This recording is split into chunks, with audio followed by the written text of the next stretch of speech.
바람 따라 물결 따라 흘러가듯이 심경에 돛을 달고 함께 갑시다. 아재아재 바라아재 바라승아재 모지사바.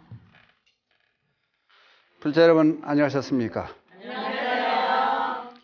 더운 날씨에 건강 조심하시고 날마다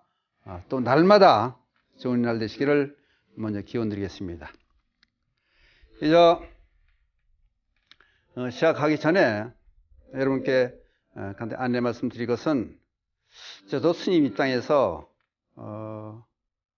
신도들께, 불자님들께 보시하는 소리 맨날 하고 베풀고 살라고 말로만 하면 안 될 것 같아서 여러분들께 핸드폰 전자파 차단하는 이제 그걸 ALS 들어오는 분들에게 드리고 있습니다. 그래서 한쪽에서 지금 제가 이제 글씨를 잘 못 씁니다만은 부채를 써가지고 그것도 여러분께 ALS 들어오는 분들을 추첨해서 내드리려고 준비를 많이 해뒀습니다.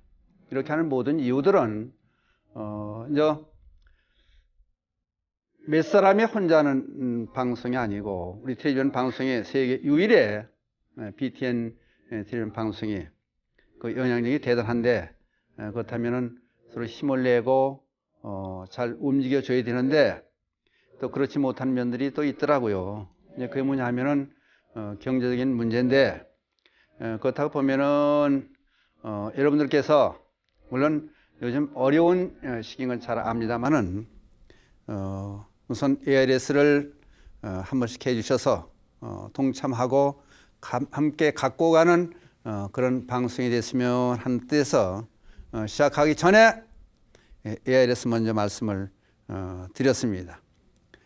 그 얘기는 우리 모두가 하나로 사는, 더군다나 불교에서는 온 삼천대천 세계가 모두 하나라고 그러는데, 그렇다면 불자건 불자 아니건 방송을 많이 보시더라고요. 우리 저 텔레비전 방송을. 그래서 그렇다면 ALS 동참해주는 그런 풍토를 좀 마련해 주면은 그게 우리가 함께 만들어가는 방송이 되지 않느냐, 그런 뜻에서 오늘도 시작 전에 안내 말씀을 드렸습니다. 그리고 저도 방송 보고 찾아오시는 분들에게 그냥 돌려보내지 하면 또 신뢰가 되는 것 같고 감사한 마음에 보답되는 것 같지 않아가지고 염주도 준비하고 또 이제 책도 드리고, 또 어떤 분들은 전화 같은 게 많이 오시더라고요. 전자파 차단하는 스티커를 왜 안 주냐고. 그래서 절로 정 적으면은 광운세라 전화를 해주시면은 또 준비를 해놓고 있으니까 별도로 드리겠습니다. 모든 분들에게 다 나눠드려야 되는데 그렇지 못한 점을 용서하시고 그래서 ARS 많이 해주시기를 다시 부탁드립니다. 감사합니다. 지금 우리가 이제 가고 있는 길은 심경에 돛을 달고 맨날 가자고 그러는데 어디로 갈 거냐?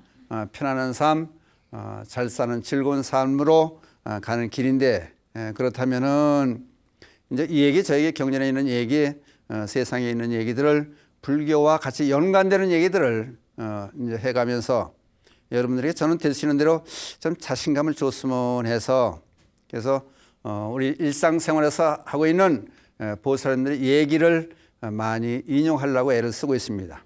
그래서 오늘은 우선 환생과 전생, 그런 얘기를 계속하다 보면은 우선 사람이 환생하고 또는 윤회하기 이전에 세상에 태어나야 되니까, 태어나게 되려면은 어머니가 계셔야 되고, 어머니가 계시려면은 남녀가 결혼을 해야 되고, 또 아버지도 있고 어머니도 있고 그런 입장이 되니까 그런 얘기들을 이 시간에는 한번 해보고자 합니다. 그럼 먼저 이제 며느리 노릇하기가 참 힘들어요. 근데 며느리가 세월이 가면은 시어머니가 되는데 그 세를 잘 못 참아요. 그러면 전에 부처님 당시에 금강경에 보면은 급고독 장자, 그래서 어려운 사람들, 고독한 사람, 어려운 사람들을 많이 도와줬다 그래서 급고독 장자인데, 또 수살타 장자 그래요. 근데 수살타 장자가 워낙 부자다 보니까 잘 살았던 모양이에요. 근데 그 걸맞게 오계라고 하는 며느리를 맞이해요.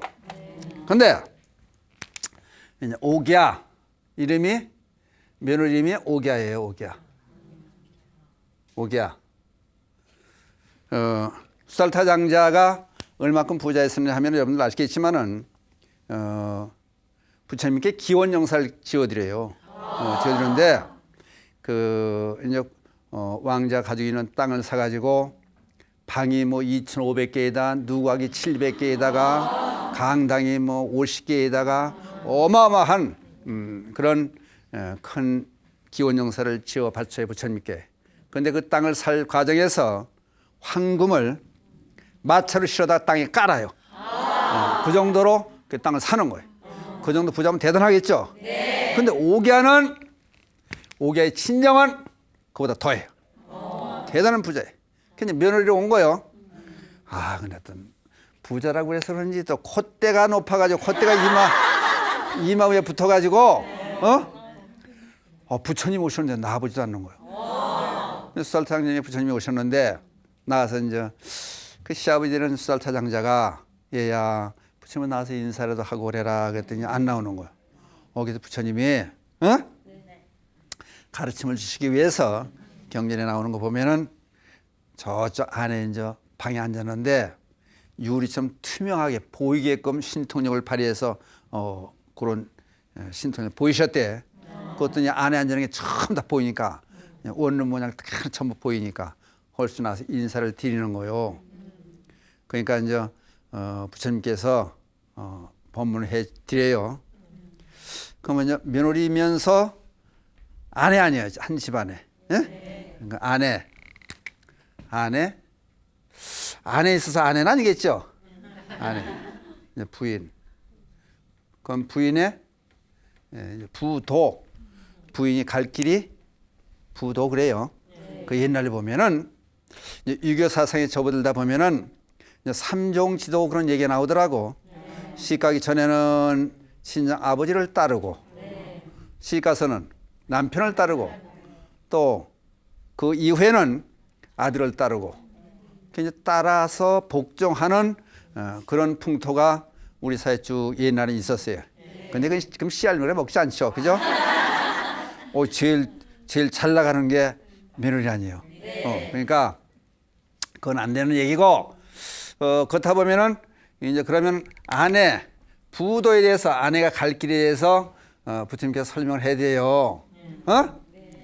세상에 그 아내들은 부인들을 쭉 보면은 여러 가지 경우가 있더라. 어떤 경우가 있느냐? 첫 번째는 남편을 잡아 죽이는,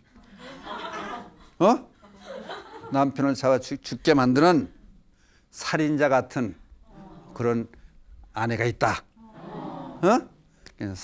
살인자 같은 아내가 있는 거야, 살인. 죽이는 거, 남편을 죽길 바라는 거요. 그러니까 그런 사람들이 이제 복권을 당첨되면 어떻게 해요? 복권 당첨되면은 이혼하고 간대대. 어렵게 살다가, 그러니까 이제 그만 먼저 시간에 내가 얘기한 것 같은데, 남편 죽이는 방법 가르쳐 줄까?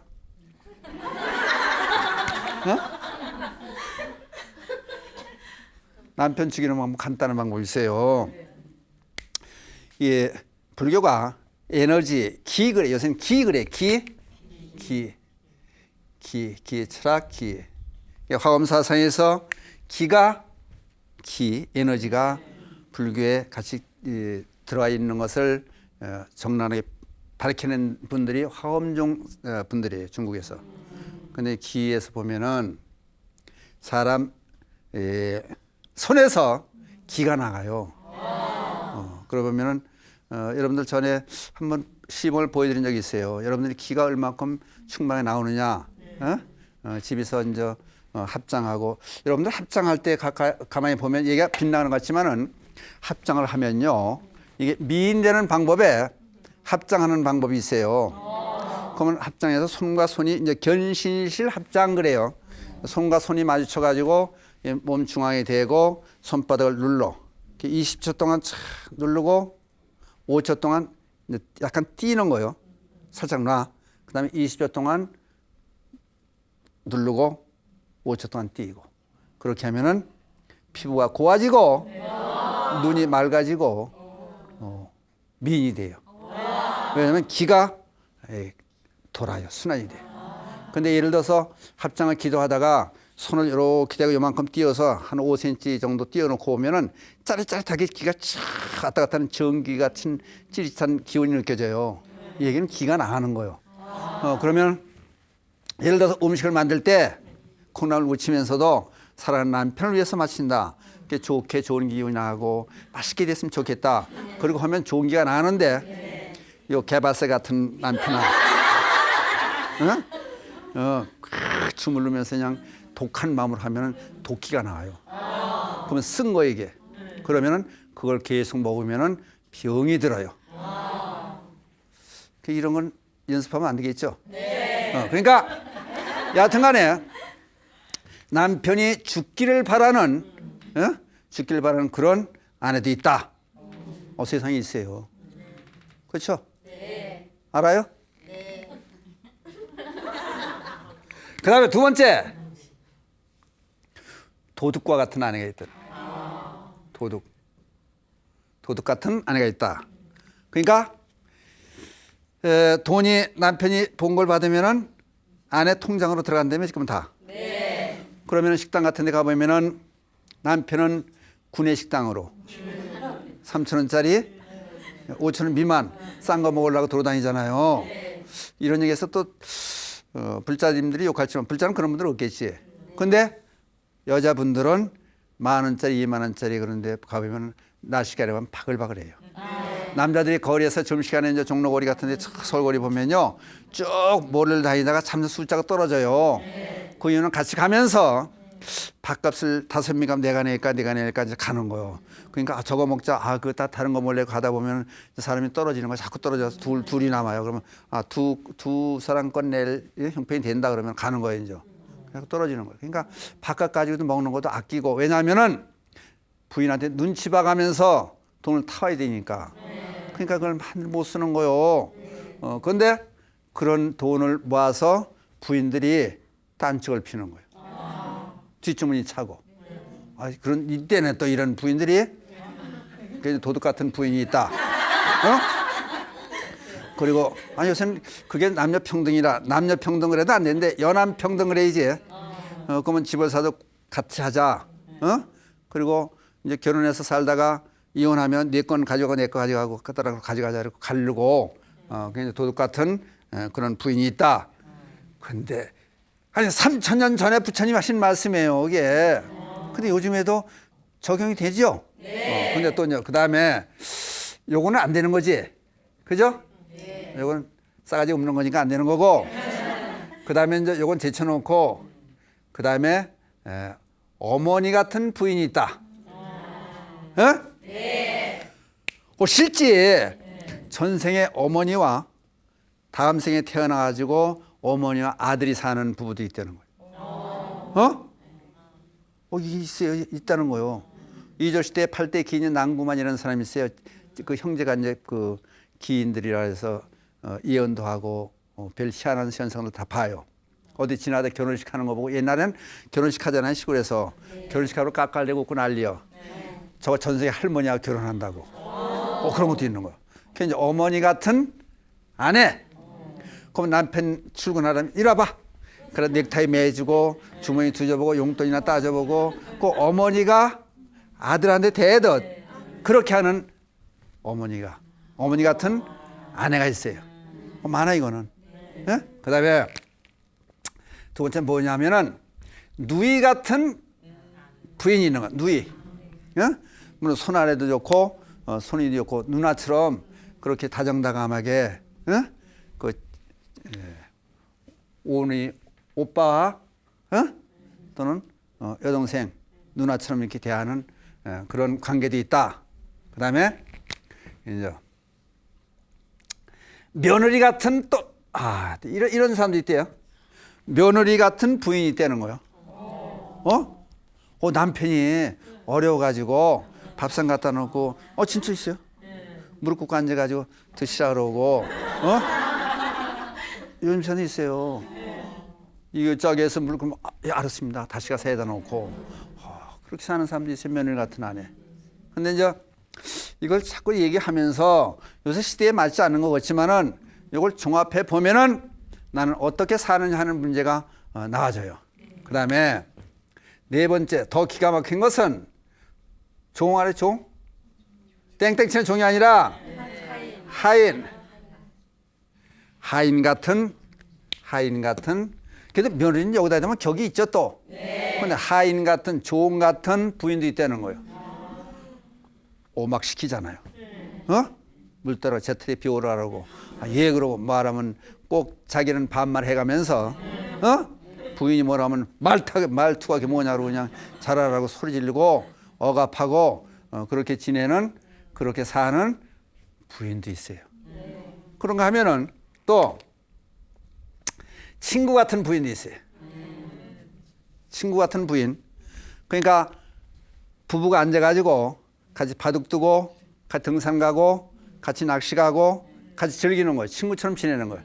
그리고 이 사람들 보면 또 이름을 불러요. 서로 이름도 부르고 그 친구처럼 지내는 그런 부인도 있어요. 그러니까 어떤 게 제일 좋을 것 같아? 응? 근데 부처님께서 하신 말씀은 요게 몽땅 다 돼야 된다.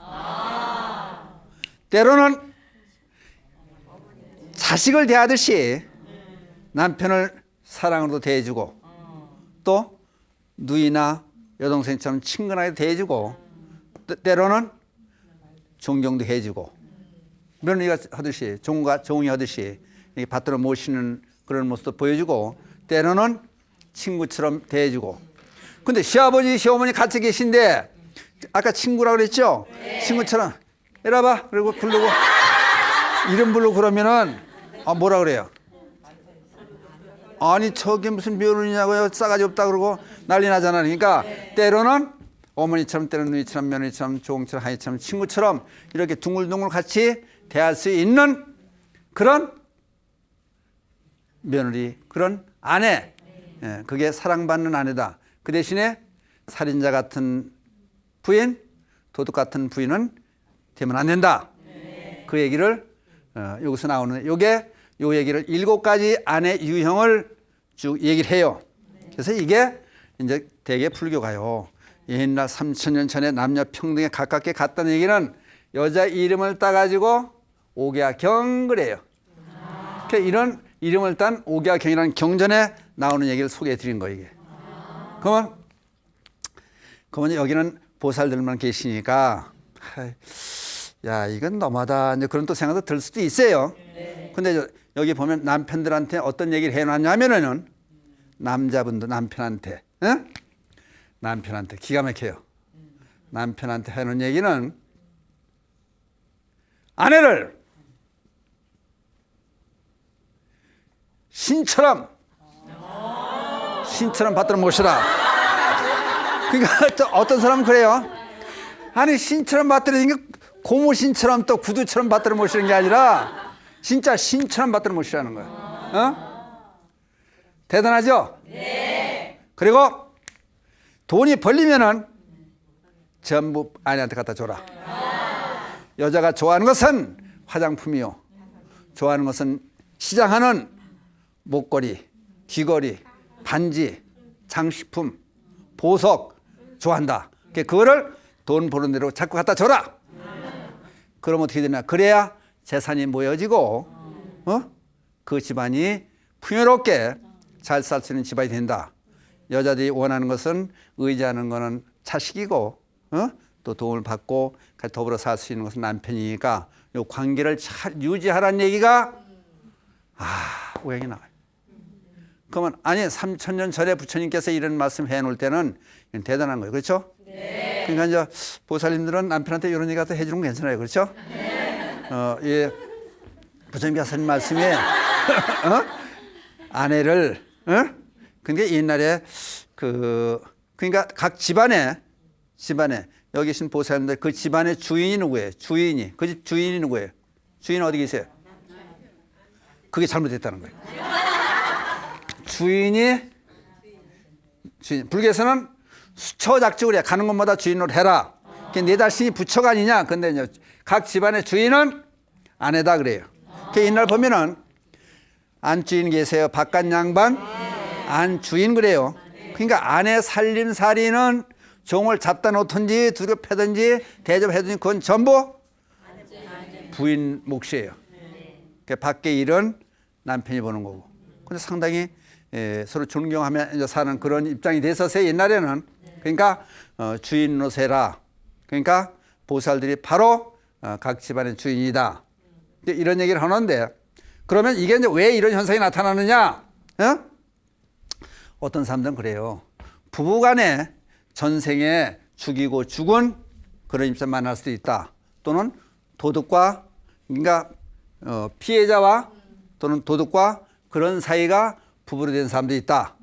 또는 어머니와 자식이 부부로 된 사람도 있다. 이게 전부 전생에 어떻게 엮여졌느냐에 따라서 이 생에서 이런 현상들이 만나진다. 근데 그러면은 예를 들어서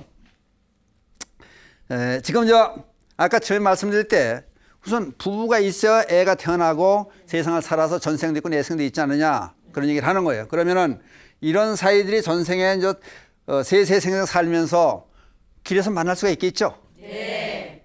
그러면은 이제 눈에서 업이 나가요. 그럼 길에서 만나면은 눈이 눈동자 마주치면은 어머니 만났으면은 자식과 어머니가 전생에 언젠가 어머니와 자식이었던 사람이 계속 만나요. 호감이 가겠죠? 네. 그래서 만나게 되는 거예요. 근데 시차가 맞아지는 거예요. 같은 연배라든지 뭐 몇 살 차이라든지 그러면은 가깝게 되는 거예요. 그래서 만나면 이런 사이들이 만나가지고 결혼을 하더라. 그래서 예를 들어서 이런 관계가 없었던 사람이 그냥 결혼할 수는 없다. 결혼이 안 된다는 거예요. 옛날 사람들은 그래. 옛날 할머니들이 되게 선을 보잖아요. 네. 옛날에 선 보면은 다방에서 이렇게 또 만나라 그래. 그래 놓고 한쪽에 앉혀놓고 이자 식구들이 잘 봐요 또. 바로 그 자리에 앉지 않고 먼 발서 보는 거예요. 보가지고 첫 번째 하는 얘기가 낯이 익다. 우리 식구 같다. 낯설으면 절대 결혼 못 한다는 거예요. 그 얘기가 바로 여기서 나오는 거예요. 그러니까 5년 교제를 해도 낯이 서르면은 안 되는 거예요. 그러니까 예를 들어서 교제하다가 이성이 만나다가 괜찮다 싶으면 사진이나 찍어서 할머니한테 부모님한테 보여드리면 돼요. 오, 낯이 익다. 낯이 있어요. 낯설어. 그래서 낯이 있다 그러면 가능성이 있는 거 일단 결혼할 수 있는 관계가 되는 거예요. 근데 낯이 서르면은 결혼이 절대 안 돼요. 근데 희한한 얘기 한번 해볼까? 이제 전에 대감님이 어전 회의에 임금님이 계신 궁궐에 대해서 회의하는데도 애 첫 부인인데 옛날에는 그 이조 시대에는요 여자가 제대로 대접을 못 받았잖아요. 그러니까 작은 마누라가 있었다고. 그러니까 이 애첩이 보고 싶어가지고 회의가 안 되는 거예요. 점심 시간만 되면 그 이제 임금님 궁궐 앞에 그 양반들 동네가 되게 있잖아요. 이제 쫓아나와서 한번 보고 가는 거예요. 근데 한 번 하루 낮에 점심 시간에 쫓아나온 거예요. 너는 마누라가 잘 있나 없나 쫓아나와 봤더니 없어진 거예요. 어디 갔냐고 찾아봤더니 주변에 저 건물에 난리가 난 거야. 궁궐 들어가는 건 나중에 이제 그 부인을 찾아서 쫓아다니는 게 숯장사하고 시커멓게 숯 빼들었던 숯장사하고 숯 파는 사람하고 둘이 갔다는 거예요. 그 자리에서 바로 쫓아가요. 대감 자리고 지랄이고 다 버리고 사랑차라 산말길 떠난 거예요. 말도 없이 재산도 팽개치우고 명예도 다 벗어놓고 부인 찾아서 길을 떠나서 천궁 밖을 쭉 다니다가 어디까지 갔냐면은 오대산까지 갔어요. 오대산까지 갔는데 이제 그때 있을 데가 잘 없잖아. 그래서 이제 월정사에 머무르면서 있는데 하루는 보니까 뒷모습을 보니까 자기 작은 만화가 틀림없는 거예요. 가는 거야. 뭘 이고 보니까 시꺼멓게 가는데 보니까 쫓아가 보니까 여보 부르니까 돌아다보는 거요. 이거 웬일이야 했더니 힘을 뚝 대는 거. 누구시냐고. 환장하는 거 아니요? 오게 가자고. 이게 도대체 무슨 꼴이야 했더니 나는 당신 부인이 아니다 이거지 그만. 우리 남편이 숫장사인데 기운이 장사고 힘이 세는데 당신 보면은 맞아 죽을 테니까 빨리 가시오. 나는 이제 당신 부인이 아니요. 아주 박절하게 그냥 딱 돌아서 가는 거야. 그러니까 어쩔 수 없는 거예요 이제. 아니라는데 다시 남편이 있다는데 그러니까 어쩔 수 없이 낙담해 가지고 절에 들어가지고 스님들을 하소연했어. 나는 어떻게 살아야 될지 모르겠다. 죽는 사람도 있잖아요. 네. 그래서 이제 기도를 열심히 해보라 그랬어 했더니 절에서 기도를 하는 거예요. 마음을 이기기 위해서 기도를 하는 거예요. 맨날 며칠 먹지도 않고 잠도 안 자고 절을 하다 보니까 밤을 안 자고 꼬박 7일째 되는 날 퍼떡한 장면이 보이기 시작하는 거예요. 보니까 시골에 농가에 그 툇마루에 앉아가지고 자기라고는 농부가 돼가지고 앉아있는데 그 개 삽자기 털이 폭실한 개가 옆에 있는 거예요. 근데 날이 따뜻하니까 자기가 옷을 벗어가지고 이가 군실되니까 잡으니까 이가 한 마리 있는 거예요. 큰 왕이가. 이를 잡아가지고 개한테 놔놓는 거예요. 털이 북실북실한 개한테 이를 놨어. 그 장면이 탁 떠오르는 거예요. 이게 도대체 무슨 얘기가 가만히 생각을 해본 거예요. 스님한테 여쭤보고 봤더니 무슨 얘기냐 하면은 이 대감이 전생 농부였을 때 이 부인이 이를 있었던 거예요. 자기 몸에 의지하고 살았던 거예요.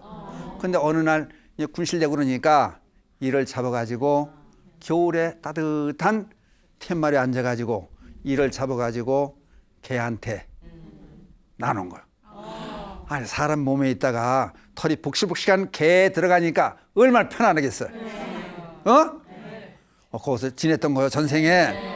근데 그러면은 그 복실 개가 숫장수였었던 거예요.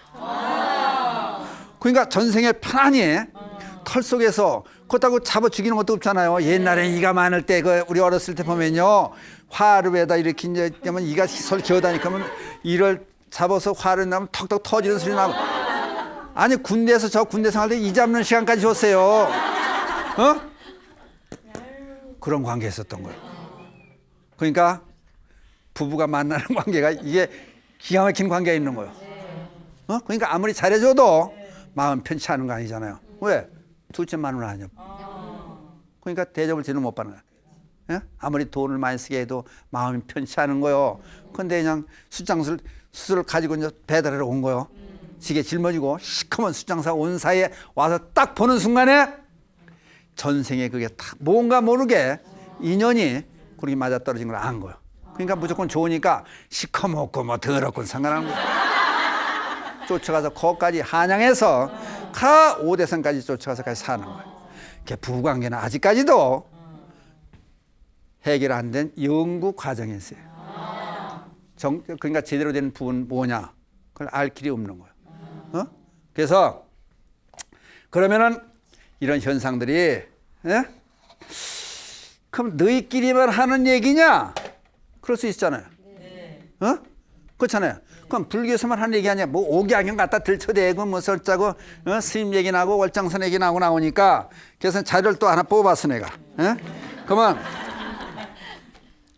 1945년에 세상을 떠난 여기 보면은 그 게이시의 보고 게이시 보고인데 에드가 게이시라는 미국에 에드가 게이시라고 하는 사람이 있어요. 에드가 게이시라는 사람이 이 사람이 기독교인이고 교인이고 의사였었는데 언젠가 한 번은 노이로제 스트레스가 엄청 받아가지고 병적으로 된 사람이 환자로 온 거예요. 근데 얘기를 하다 보니까 어떻게 상담을 한참 하다 보니까 28살 먹은 여인인데 한 4, 50년 전 얘기라는 거예요. 얘기가 안 되잖아요. 이상하다 싶어서 오늘 녹음을 시작한 거예요. 그래서 물었더니 그럼 4, 50년 전에 얘기 들어가지고 그때 뭐 했으냐니까 어디 학교 다니고 어떻게 과정을 쭉 얘기하고 보니까 이 여잔데 전생 얘기가 나오는 거예요. 그냥 기독교에서 전생을 인정 안 하거든요. 그 얘기를 들어보니까 전생에 남자였었던 거예요. 어디 고등학교 다니고 누가 결혼하고까지 처음 얘기해서 녹음해 놓은 걸 가지고 추적 조사해서 밝혀보니까 틀림없는 거예요. 그래서 그때 상황을 살펴보니까 요 남자가 현생에 26살 돼가지고 노이로제가 와가지고 신경쇠에 걸려가지고 남편 때문에 그런 거예요. 그래서 알고 보았더니 바람을 작작 피웠다는 거예요. 남자로 있을 때 바람을 피워서 여자로 태어났는데 그 남자하고 그 바람 피운 그 사람하고 또 다른 사람하고 만나가지고 부부생활을 하는데 남편이 바람을 또 피니까 인과응보로 반대로 오는 거예요. 여자가 전생에 바람 피웠으니까 그 남자가 바람 피는 거예요. 그래서 병이 된 거예요. 이게 나타나진 거예요. 우연하게. 그래서 이 사람이 나중에는 체면을 역행으로 해서 나이를 역행으로 돌리는 거예요. 그 체면을 걸어가지고 사람들을 하나도 전생 조사를 하기 시작해요. 그래가지고 37,000명을 치료를 해요. 그리고 2,000건이 넘는 사실들을 전부 밝혀내기 시작해요. 그게 유명한 게이시 보고예요. 이게 밝혀내는 거 보면은 그래 부부간에 전생에 왼수간에 만난 사람도 있고, 또 가족간에 만난 사람도 있고, 할머니와 손자가 이 생에 부부로 온 것도 있고, 이 보고서에 이게 나온 얘기들이 전부 밝혀지는 거예요. 게이시 보고에서 이게 한동안 유명한 책이 됐었어요. 그래서 이게 이제 이 정식 조사한 게 2,500명에 대한 전생 조사를 해서 책으로 만들어냈어요. 게이시 보고라는 이 책이. 거기 보면 부부 문제를 쭉 이렇게 논해놓은 거예요. 그러니까 이게 갖다 붙여 보니까 불교예하고 같은 거예요. 그러니까 어떤 사람 불교에서 주먹국수로 얘기하고 이건 무슨 기록을 해놨으니까 이런 건 또 사람들이 믿어요. 책이 나왔고 조사해서 어디서는 누가 어떻게 해서 전부 조사를 밝혀놓으니까 그렇다 보니까 이걸 같이 어울려서 얘기를 갖다 연결을 시켜보면은 불교에서 3,000년 전에 부처님께서 하신 오경에서 하신 말씀들이 이게 전부 오늘의 현실로 바로 그대로 왔더라. 그러니까 우리는 어떻게 생각할 거냐? 그걸 한번 생각해 보는 거예요. 그 다음에 그렇다면은 이제 마지막으로 어떻게 살 거냐? 우리 부부, 저 보살님들이 어떻게 살 거냐? 그러면 쉽게 이제 설명을 한번 해봐요. 그 문제는 어떻게 살 거냐? 그게 중요한 거냐? 그렇죠? 네. 그러니까 아까 얘기할 때는 요거를 이런 거는 되지 말고, 네. 5가지를 누구든지 다 해라. 아니, 저번에 저 군산에서 이제 방송에 열심히 보는 보살이 왔어요. 서울에 있는 아들이 갔더니, 둘 다 직장 대행하다 이해는 한다는 거예요. 냉장고 보니까, 썩어나가더라는 거야. 그러니까 그냥 안타까워서, 그냥 아들놈이 설거지 하면서, 엄마, 그래도, 부인이 애 키우고 직장나 돈 벌어가면 살아주는 것만 얼마나 고마우냐고. 그 눈물이 찡하더래. 우리 아들님 불쌍하게 생각해봤는데 가만 생각해보니까 이것도 며느리도 그렇잖아요. 살림해가며 애 키워가며 직장에 다니면 얼마나 고마운 거요. 그래서 그러더라고. 그래서 제가요 아들놈이 그 이제 손자가 있는데 우리 살기가 넉넉지 않지만은 손자 과외비라도 학원비라도 되라고 매월 100만 원씩을 보내준대. 시어머니가. 며느리가 다른 그러니까 불자들은 틀린 게 있어요. 조금 다른 시어머니 같으면 그런 싸가지 없는 며느리가 집안 망치고 그러더니 아들 얘기가 그래도 요새 여자 쳐놓고 직장 다니고 애 키우고 살림하고 내가 도와주고 설거지하고 내가 밥 해놓은 거 내가 해야죠. 근데 이제 요래서 부엌에서 귀분이 그래서 된 건 아니겠지, 그렇죠? 그러니까 우리가 한번 좀 생각해 볼 것은 그럼 불자로 사는 길은 어떤 것이냐?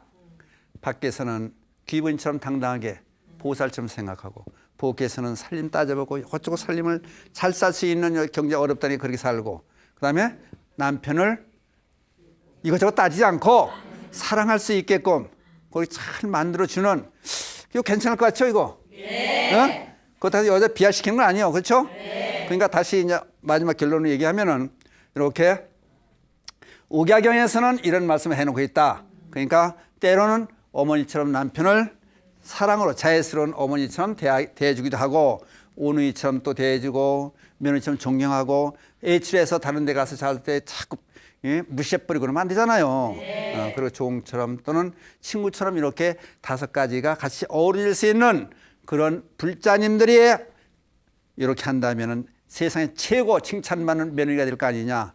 네. 그 얘기를 같이 전생, 내생, 삶과 죽음을 얘기하면서 오늘 여기까지 얘기가 됐습니다.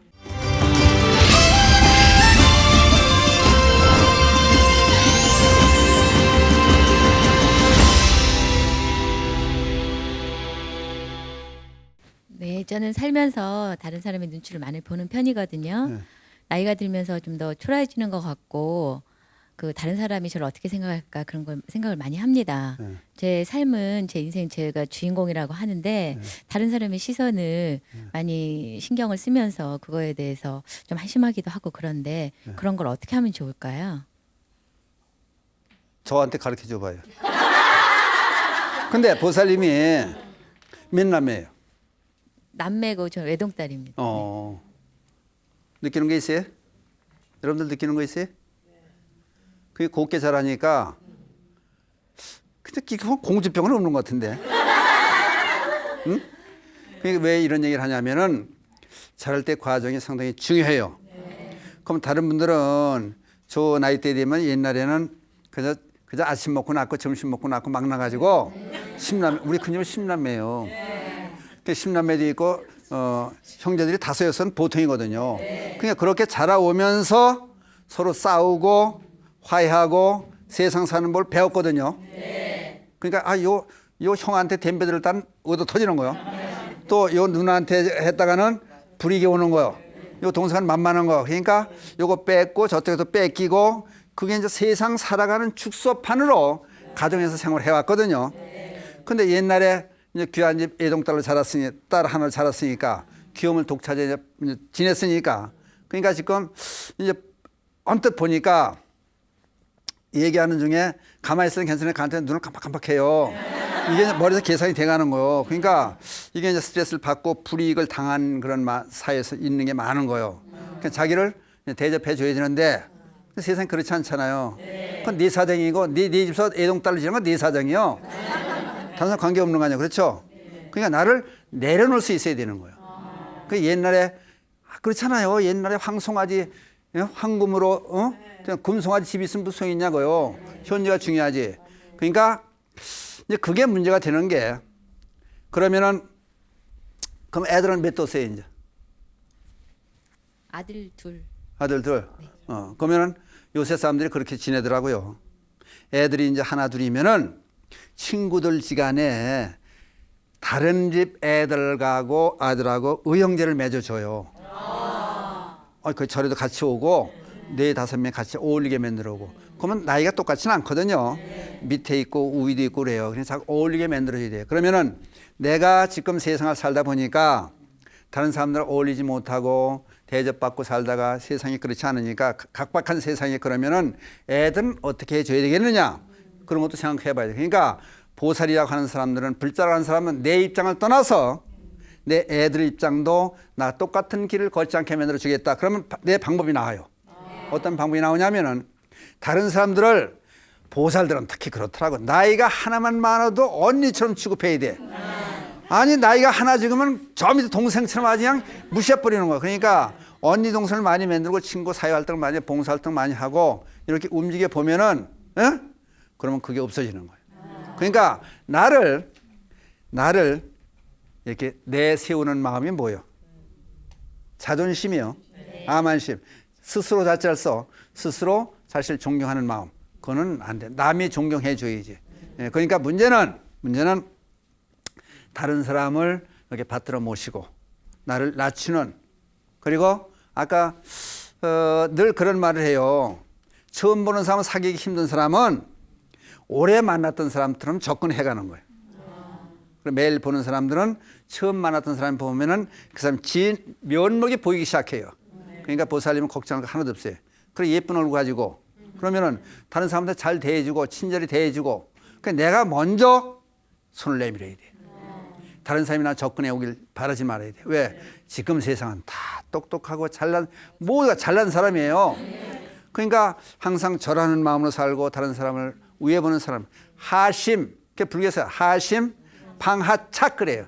방하착은 손을 내려놔라. 그럼 힘을 빼고 쭉 늘어뜨리는 거예요.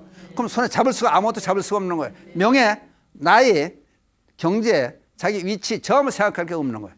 그러니까 방하착을 하심하라는 얘기는 네가 대접받고 싶으면은 그렇게 행동을 해라. 그러니까 다른 사람한테요, 먼저 다가가고 예쁜 미소도 자꾸 웃고, 그리고 웃어주고, 그리고 대화하면은 어색할 사람이 하나도 없고, 모든 사람들이 나를 찾는, 불러주는 그런 입장이 되지 않겠느냐. 그렇죠? 네. 그러니까 걱정할 거 하나도 없어요, 저보서는. 아니, 얼굴 예쁘게 했다. 아니, 그냥 너무 조용히 살았다. 그러니까 저런 분은 옷을 좀 스포티하게 좀 입고, 성격에 반대되는 쪽으로 옷도 입어야 돼요. 그러니까 여러분들 옷 입는 거 앉아있는 자세 같은 데 보면 성격이 더 나와요. 그러니까 활달하게 대인 관계도 용감하게 하고 그렇게 움직여주면은 그러니까 마음먹기에 따라 틀려지는 거예요. 당장 여기에 모인 사람들끼리 이제 밥 사준 적 있어요, 여기? 같이 나오는 동료들, 부부들 밥 한 사왔어요? 오늘 내가 한테 싹 쏠게 이러고. 아니 근데요, 그러면은 또 돈 내는 사람이 있어요. 다음에 또 자기가 또 대접받는 데가 있고. 그러니까 먼저 다가가는 사람이 되자. 그 대신에 보살님의 마음만 그렇게 마음이 조금 더 이렇게 침체되어 있으면은 우리 애들은 어떨까 생각하고 애들을 의형제를 만들어 준다든지 집안 내 형제끼리. 근데 집안 내 사촌 육촌 만나는 것보다 친구들 간에 만나는 게 부담없이 좋아요. 친구들 애들하고 같이 만나. 내 입장에서 혼자 입장 생각하지 말고 내 자식들까지도 나 똑같은 삶을 살게 하지 말자. 그러니까 너그럽게 살 수 있는, 어울려 살 수 있는 그런 마당을 만들어 놓겠다. 그 생각이 상당히 중요한 것 같아요. 간단하죠? 그 질문만 그런 질문 한 거 아니잖아? 그런 거 아니야? 평상시 그렇지 않은데.